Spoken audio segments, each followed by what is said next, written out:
ألم تر أن الله أنزل من السماء ماء فأخرجنا به ثمرات مختلفا ألوانها ومن الجبال جدد بيض وحمر مختلف ألوانها وغرابيب سود ومن الناس والدواب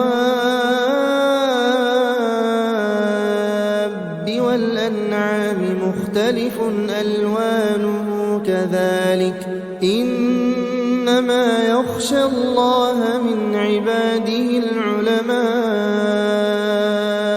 إن الله عزيز غفور.